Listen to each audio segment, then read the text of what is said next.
बिस्मिल्लाहिर्रहमानिर्रहीम, अस्सलाम वालेकुम। आप देख रहे हैं प्रोग्राम न्यूज़ फीड। मैं हूं मुर्तज़ा डार। प्रोग्राम में आज बात करेंगे मुल्क की सिक्योरिटी की सूरत हाल के हवाले से, जानने की कोशिश करेंगे कि मुल्क को दरपेश सिक्योरिटी के चैलेंजेस क्या हैं, बिलखुसूस बलोचिस्तान के अंदर जिस किस्म की इस वक्त दहशत गर्दों की जानिब से कार्रवाइयाँ जारी हैं, उसके हवाले से आज बातचीत करेंगे। भारतीय खुफिया एजेंसी रॉ के हवाले से बात करेंगे कि किस तरह रॉ पाकिस्तान के अंदर कार्रवाइयाँ करने का इरादा रखता आया है और उसको हमेशा एक बेफिटिंग रिस्पांस मिला है। और अभी की जो लेटेस्ट डेवलपमेंट आज की खबर है, मुख्तलिफ चैनल्स पर हेडलाइन भी चल रही है, और वो है जिसमें भारतीय नेटवर्क बजरिया रॉ, जिसको मीडिया के ज़रिए भी कंट्रोल किया जा रहा था, भारतीय सहाफ़ी मनीष रॉय का नाम जिसमें सामने आ रहा है, जो कि भारतीय खुफिया एजेंसी रॉ के साथ तो काम कर रही था, लेकिन इसके साथ बलूचिस्तान में मौजूद दहशत गर्द ग्रुप जो मुख्तलिफ धड़ों के अंदर मौजूद हैं, उनके साथ ऑन ग्राउंड होने वाली जो चीज़ें हैं उसको भी कोशिश कर रहे थे वो लोग कि किसी तरह जो है यहाँ पे अनरेस्ट जो है वो क्रिएट किया जा सके। इस सारे नेटवर्क को एक्सपोज किया है एक मरतबा फिर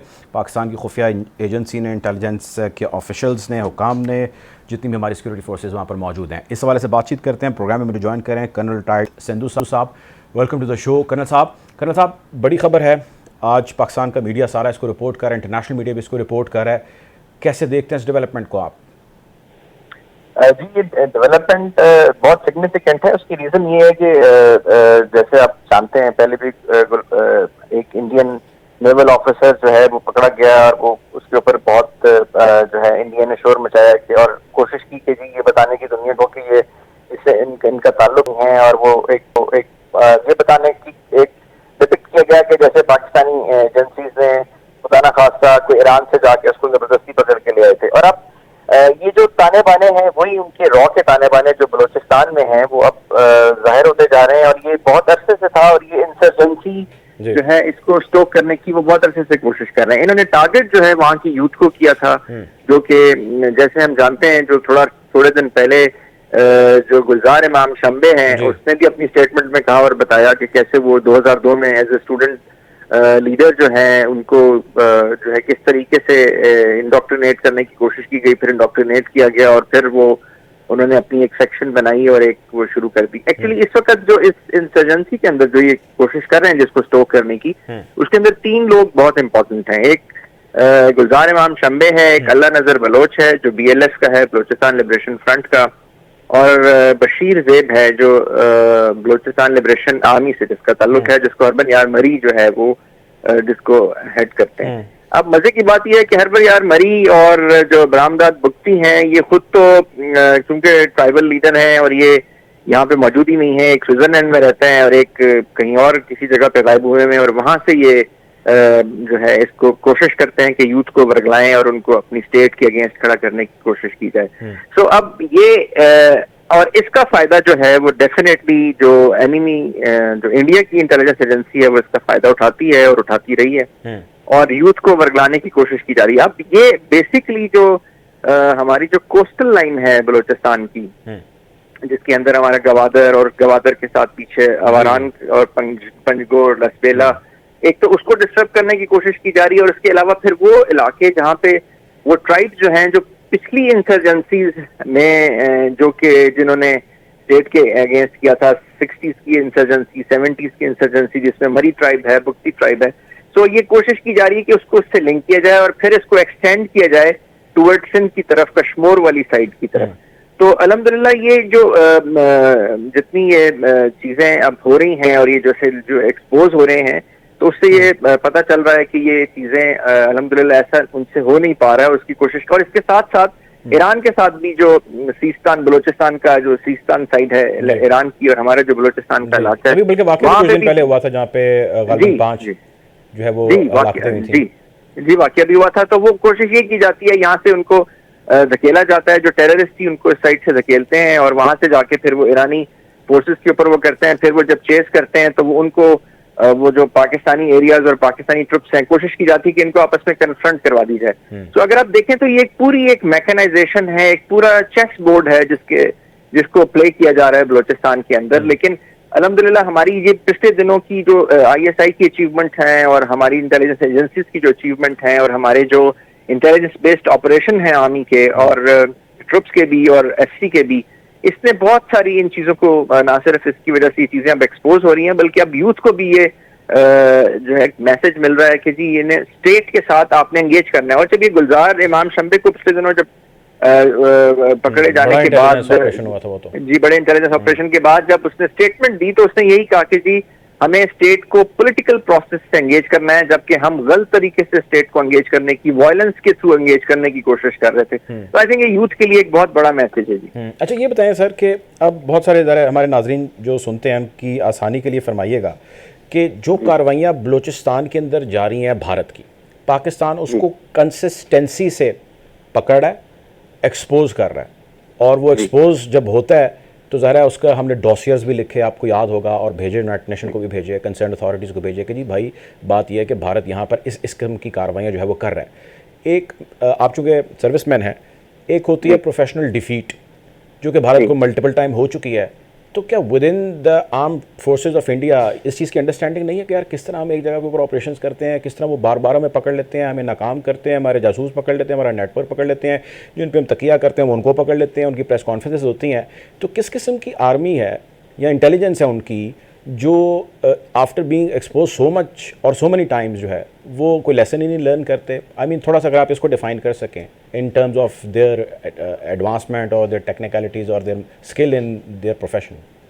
जी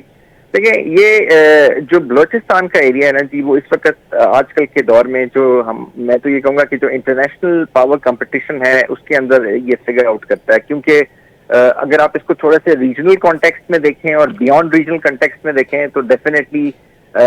गवादर की वजह से चाइनीज इंटरेस्ट जो है वो यहाँ पे नजर आता है और चाइनीज एक्टिविटीज नजर आती हैं, और उसको काउंटर करने के लिए अब जो इंडियंस हैं उनका अब टारगेट ये है कि वो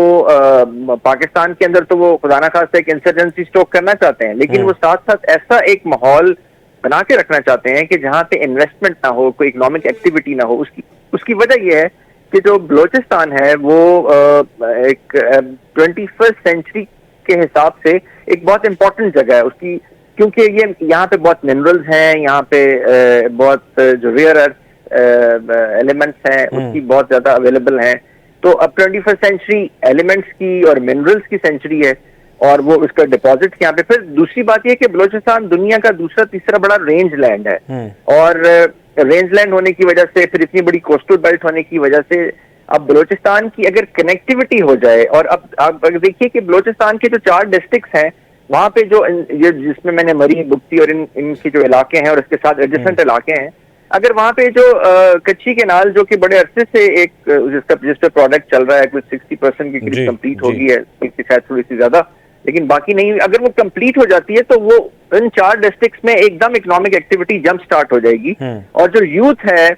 वो उसकी जो अगर थोड़ी बहुत वहां पे इवन एम्प्लॉयमेंट का इशू है, थोड़ी सी डिस्पेंडेंसी है, तो वो खत्म हो जाएगी। तो ये सारे मेयर्स को आई थिंक ये इनको हमें देखने की जरूरत है। जहां तक आपने पूछा कि इनकी जो इंडियन रॉ या इंडियन आर्मी के ऑपरेशंस हैं, तो देखें उनका तो उन्होंने किसी भी सूरत में बलूचिस्तान को इतना डिस्टर्ब रखना है कि ना तो उस जो बेनिफिट ऑफ ज्योग्राफी है वो पाकिस्तान ले सके, ना ही वो बेनिफिट ऑफ ज्योग्राफी चाइना ले सके, और वो जो जिसको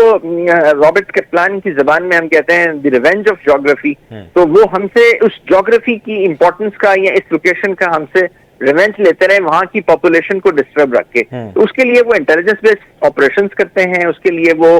इवन जो इंटरनेशनल ये पावर स्ट्रगल है या जो होते हैं सर, मैं तो ये जानना चाह रहा हूँ कि इन terms of their professional skill, मतलब उनकी विद इन देयर इंटेलिजेंस हल्कों में हजीमत ही है इसको, तो मैं यही कहूँगा कि जी बार बार आपको जगह जगह कोशिश करें नगर लगाने पर पकड़े जाएं बार बार। जी उनकी हजीमत होती है, बार बार एक्सपोज होते हैं, लेकिन सोचने की बात यह है और देखने की बात यह है कि इसको इंटरनेशनली कंडेम नहीं किया जाता कि आप एक कंट्री की जो सॉवरन टेरिटरी है, आप एक कंट्री की जो एक इंटीग्रल जो उसका हिस्सा है, वहां पे आप जाके ऑपरेट करते हैं, पकड़े जाते हैं, और उसके ऊपर इंटरनेशनली ना तो कोई ह्यूमन राइट्स, ना कोई और कंट्री, ना यूनाइटेड नेशंस, ना कोई और पावर जो है उसके ऊपर बात ही नहीं करती। उसका रीजन अगेन आप देखें तो ये फिर बियॉन्ड रीजन जो पॉलिटिक्स है वो बीच में आ जाती है। डिटेल में जाते हैं, आप मेरे साथ हैं सर, इसकी डिटेल में जाते हैं। सर फराज बुख्ती साहब हमें ज्वाइन कर रहे हैं प्रोग्राम के अंदर, सीनियर सियासतदान है, रहनुमा बलूचिस्तान को मुख्तलिफ के अंदर वहाँ के सिस्टम को, निज़ाम को समझते हैं, लीड कर चुके हैं। आप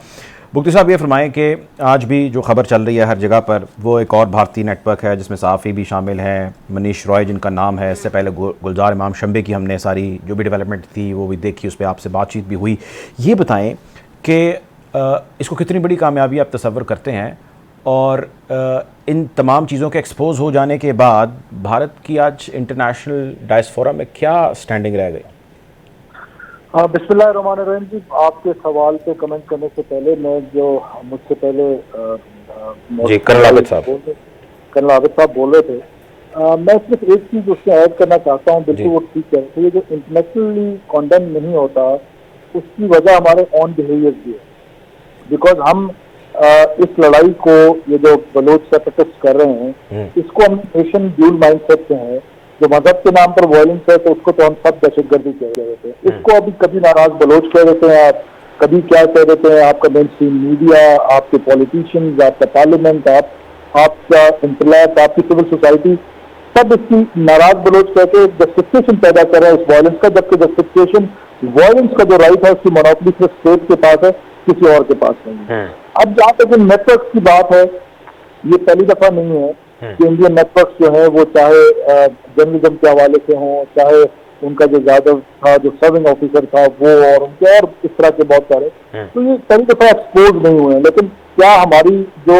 फॉरेन ऑफिस है, क्या हम इंटरनेशनल वर्ल्ड में इसको उस तरीके से हाईलाइट या उस तरीके से प्रोजेक्ट कर सके हैं जिस तरीके से हमें करना चाहिए? फॉर एग्जाम्पल इसको वाइस वर्सा ले लें, यही काम अगर पाकिस्तान का कोई सर्विंग ऑफिसर इंडिया में पकड़ा जाता है तो आप देखते कि पूरी दुनिया में कैसे शोर होता है। बिकॉज हमने बलूचिस्तान के सिर्फ फौज का सब्जेक्ट समझा हुआ है, जबकि ये लड़ाई मीडिया ने भी लड़नी है, जुडिशरी ने भी लड़नी है, सिविल सोसाइटी ने, और सबसे बढ़कर हमारी जो पॉलिटिशियन है, जिस क्लास से मैं हूँ, नैरेटिव हमने जनरेट करना है। हम नैरेटिव जनरेट करने के लिए या तो तैयार नहीं है, या अंडरस्टैंडिंग नहीं है, या फिर हमारी जो विल है वो नहीं है, या वो जो एक वो है पैशन है वो मुझे नजर नहीं आता, जिसकी वजह से ये होगा 2-4 दिन आप प्रोग्राम कर लेंगे और उसके बाद इसको ये फिर डाई डाउन हो जाएगा और वो अपना सिलसिला जो है वो उसको खत्म नहीं करेंगे, जारी रखेंगे। तो what is the way out? I mean, अगर अभी जिस तरह फरमा रहे हैं कि इन तमाम को अपना रोल प्ले करना है, क्या गेयर अप करना चाहिए चीज़ों को? कोई इसके ऊपर नई पॉलिसी आनी चाहिए? क्या होना चाहिए ताकि जिस तरह फरमा रहे हैं इस तरह चीज़ें इन ऑर्डर आ जाएं? देखिए,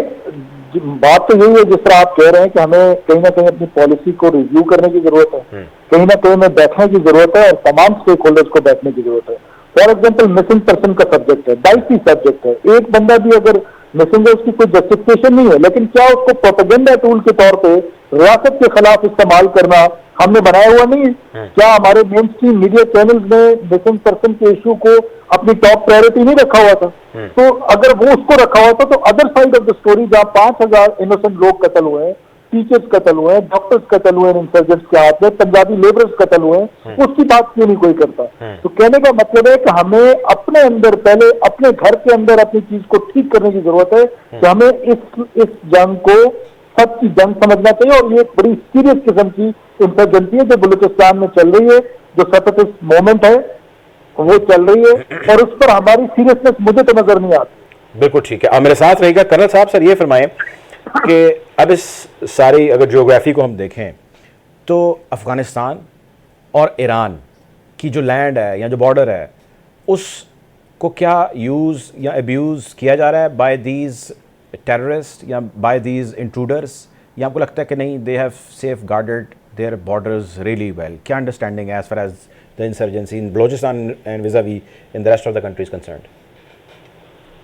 भक्ति साहब बिल्कुल सही कह रहे थे कि अब जहाँ से लाहौर से कबूतर भी उड़ के जाता है और अगर अमृतसर लैंड कर जाए तो फौरन कहा जाता है कि ये कोई ट्रेन कबूतर है जो जासूसी के लिए आया, और हम इंडियन जासूस पकड़ते हैं। हम वहाँ पे इंसर्जेंसी को स्टॉक करने के सारे प्रूफ्स हमारे पास होते हैं और हम उसको इंटरनेशनली उस तरह से ना डिपिक्ट कर पाते हैं, ना उसकी हम माइलेज दे सकते हैं, जो कि जो माइलेज बनती है अननेसेसरी नहीं बल्कि जो बनती है हम वो भी नहीं ले पाते। तो ये it's a very unfortunate thing, और इस पे डेफिनेटली हमें इस पे सोचना चाहिए कि हमें इस पे हम क्या कर सकते हैं, कैसे हम इसको इंटरनेशनल फोरा के अंदर हम इसको उठा सकते हैं, और ना सिर्फ उठा सकते हैं बल्कि इसके ऊपर भारत को अकाउंटेबल भी बना सकते हैं, और उसके लिए हमें जरूर कुछ करना चाहिए। जहां तक बात है, देखिए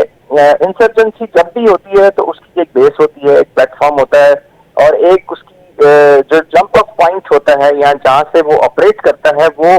आपके मुल्क जिस जगह इंसर्जेंसी हो रही होती है वहां नहीं होता, बल्कि उससे एडजेसेंट किसी और एरिया में एक सेफ प्लेस में या सेफ हेवन होती है। अब अनफॉर्चुनेटली ये जो बॉर्डर है जहाँ जो बलोचिस्तान के साथ ईरान का और अफगानिस्तान का, सदियों से अगर आप देखें तो एक ट्राइब जो है वो जो पाकिस्तानी वाली साइड है ईरान की, वो इस साइड पे भी रहते हैं और वो ईरान में भी रहते हैं। इसी तरह बहुत सारे ट्राइब्स हैं जो पाकिस्तान का भी हिस्सा है, सेम ट्राइब, और वो अफगानिस्तान का भी हिस्सा है। तो जो इंसर्जेंट है वो इस जो पॉलिटिकल या सोशो पॉलिटिकल प्रेशर्स हैं या जो ये फॉल्ट लाइंस हैं, जो सोशल फॉल्ट लाइंस हैं, इसके अंदर वो छुप जाता है। और वो क्योंकि होता ही सिर्फ कॉलोनिस्ट है, उस पॉपुलेशन के अंदर छुप जाता है, और उसका टू एंड फ्रो मूवमेंट भी बहुत उसके लिए कन्वीनियंट होता है। तो नेचुरली ये इशू, जैसे मुफ्ती साहब ये भी कह रहे थे, ये इशू जो है it has to be dealt comprehensively. इसमें अगर हमने बलोचिस्तान को टैकल करना है तो हमें ईरान को भी साथ इसमें शामिल करना पड़ेगा, क्योंकि उनका भी ये प्रॉब्लम है, पाकिस्तान में उनके ये इशू खड़े होते हैं। हमें इसी तरह जो अफगान तालिबान की गवर्नमेंट है काबुल के अंदर, उनको भी कहना पड़ेगा कि जी आपकी साइड से लोग आते हैं और ये मूवमेंट होती है, और वो वहां पे सारा कुछ हमारी जो कंट्री के अंदर डिस्टर्बेंस फैलाई जाती है, और फिर जब उसको हमारी फोर्सेस चेस करती हैं तो वो क्रॉस चले जाते हैं और वो फिर गायब हो जाते हैं, फिर रीग्रुप करते हैं और फिर आ जाते हैं, और फिर ये एक सिलसिला है जो ये चल रहा है। तो ये इंसर्जेंसी, और सबसे जरूरी बात यह है कि इस दफा ये जो करने की कोशिश की जा रही है, ये इट इज वेरी डेंजरस, क्योंकि अब पहले जो था वो कोई एक आधा इंसर्जेंट का ग्रुप होता था, BLF है या BLA, अब तो बहुत सारी अम्ब्रेला की ऑर्गेनाइजेशंस बन गई हैं, BRA है, उनके अपने बहुत सारी चीजें इत्तेफाक नहीं होता और वो अपनी अपनी डेढ़ इंच की बना लेते हैं। एब्सोल्युटली, मजीद ब्रिगेड है, कहीं पे BN है, बलूचिस्तान नेशनल आर्मी है, कहीं पे BRAS है, जो एक बलोची एक सेक्शन, बहुत सारे छोटे छोटे सेक्शन। तो ये इसका मतलब ये है कि कोई बहुत कंसंट्रेट एफर्ट कर रहा है कि किसी भी तरीके से जो भी सेक्शन पाकिस्तान से नाराज है, किसी भी तरीके से या नाराज उनको ऐसा डिपेक्ट करके उनको इस अम्ब्रेला के अंदर लाया जाए, जहाँ पे वो एक मूवमेंट शुरू हो जाए और जिसमें ये सारी सेक्शन जो है वो स्टेट के अगेंस्ट काम शुरू करते हैं। तो इसलिए एक्चुअली जो जरूरत इस बात की है कि इन इश्यूज को आप देखिए, जो आज जिनकी आप बात करें, जो बंदा पकड़ा गया और जो इंडियन कनेक्शन है, ये इलाज करवाने के लिए इंडिया जाता था। तो अब वो इस तरह के बहुत सारे, किसी को इलाज का लालच, किसी को पढ़ाई का लालच, किसी को पैसों का लालच, किसी को अच्छी जिंदगी का लालच, ये इस तरह के बहुत सारी जो, जब बलोचिस्तान की डेवलपमेंट जो है वो आई थिंक वो भी एक फैक्टर है जिसपे हमें आई थिंक बहुत दान जो है ना वो मेरा ख्याल है ज़रा बेहतर कमेंट कर सकते हैं। बुख्ती साहब की तरफ चलते हैं।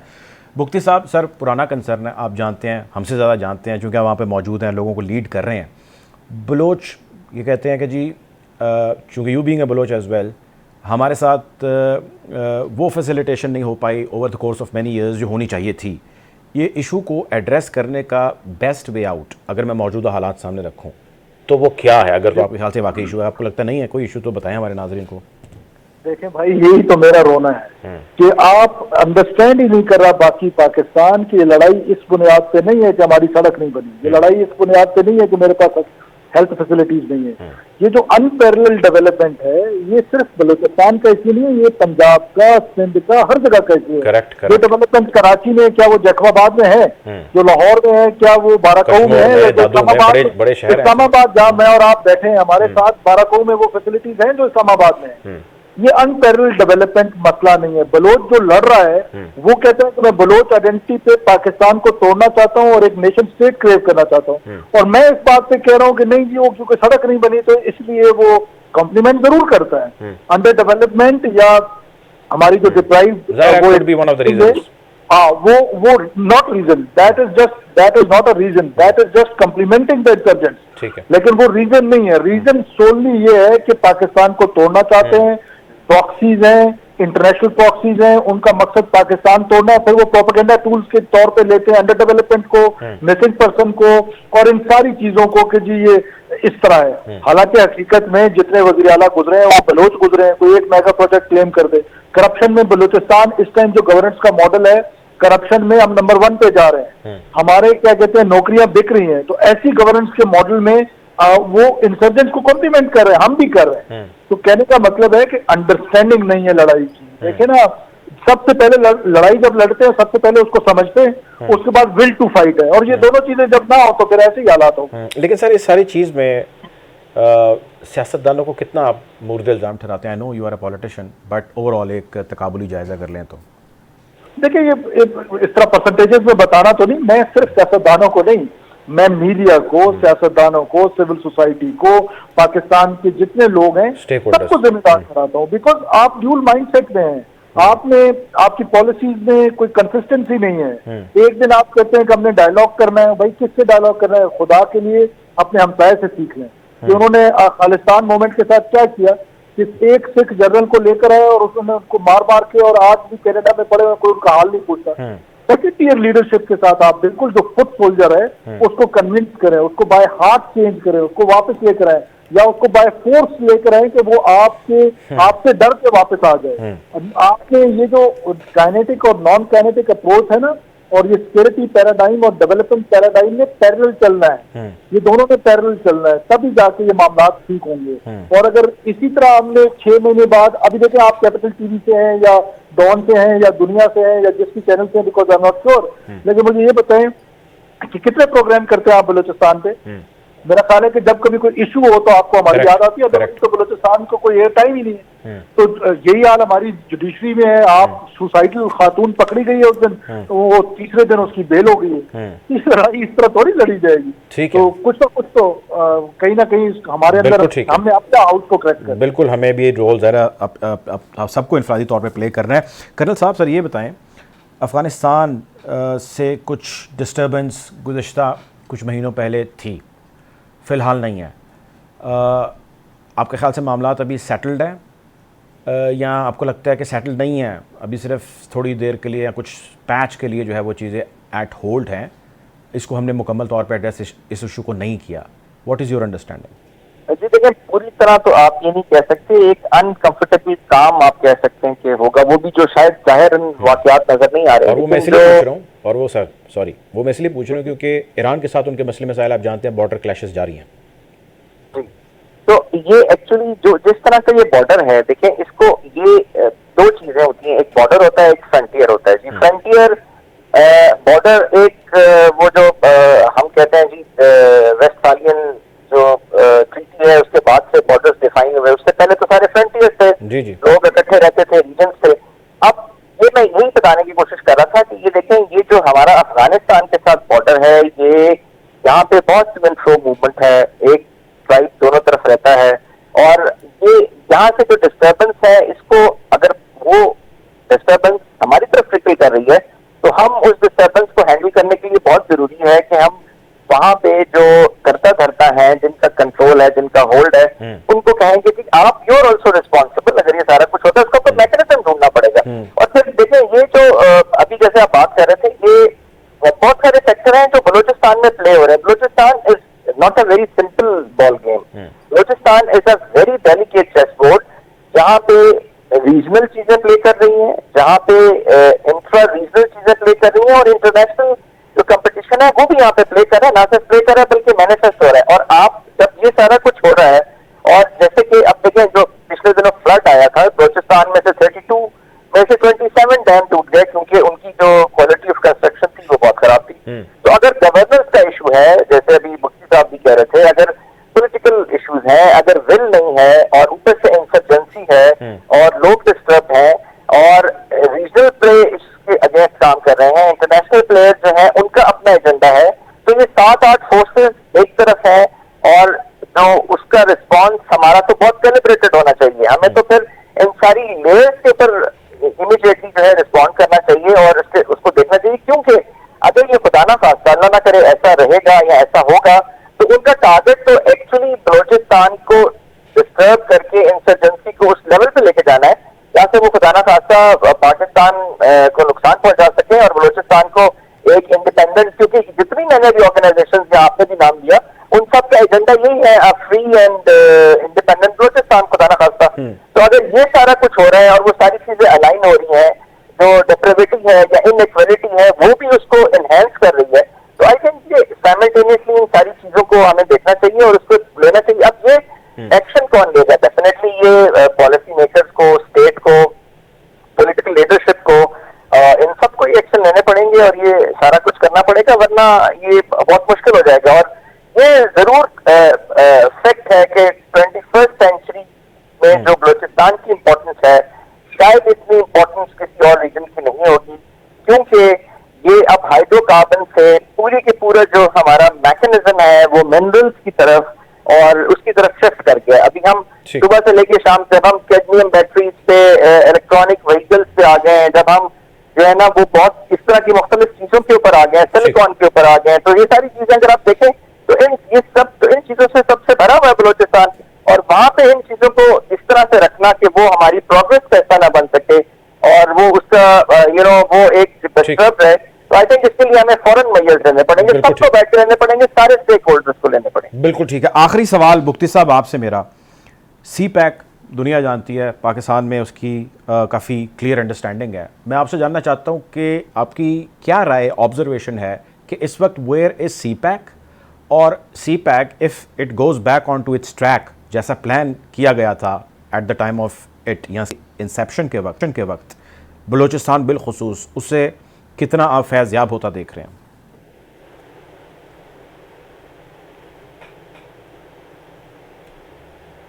बुख्ती साहब से हमारा राब्ता मुनक़ता हो गया है। बहुत शुक्रिया जी, प्रोग्राम के लिए हमें ज्वाइन किया था कर्नल रिटायर्ड आबिद सिंधु साहब ने, सरफराज बुख्ती साहब ने। नाज़रीन, हालात हाज़रा से हम आपको आगाह रखने का वक्त पहुँचाता है। अब तक के लिए इतना ही, अपना ख्याल रखिए, अल्लाह हाफ़िज़।